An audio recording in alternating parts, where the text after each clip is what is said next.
Pour moi, le plus difficile au moment du documentaire, ça a été aussi de me renseigner et de découvrir en fait qu'il existait des véritables réseaux de prédateurs. De l'infiltration jusqu'à l'arrestation, tout a été filmé. On y va?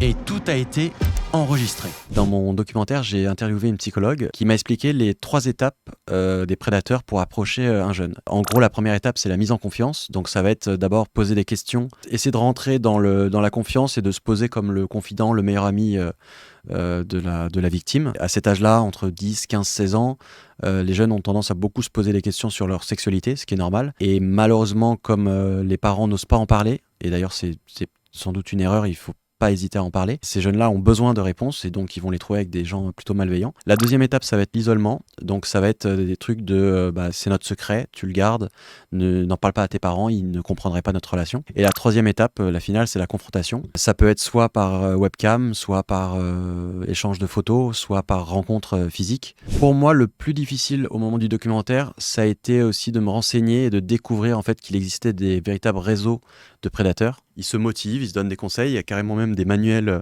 du parfait prédateur qui sont échangés avec des conseils pour éviter de laisser des traces ADN, des schémas où on voit des silhouettes d'enfants et en fonction de l'âge, on t'explique ce qu'il faut faire et ne pas faire. C'est absolument horrible. Je vais pas rentrer dans les détails ici parce que c'est vraiment horrible. Mais ouais, c'était la partie compliquée où je voulais absolument en parler.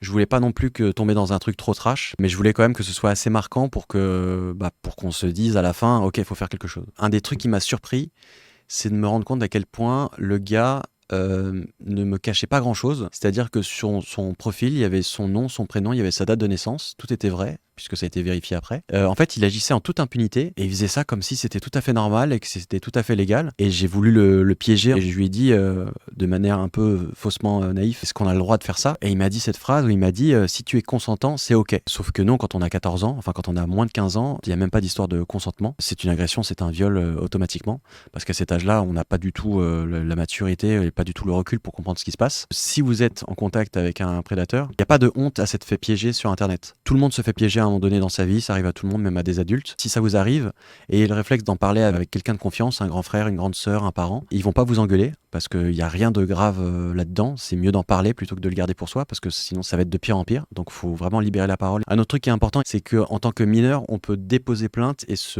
et aller voir la police sans forcément être accompagné d'un adulte. Vous pouvez téléphoner à la police, vous pouvez vous rendre au commissariat, ils vous écouteront.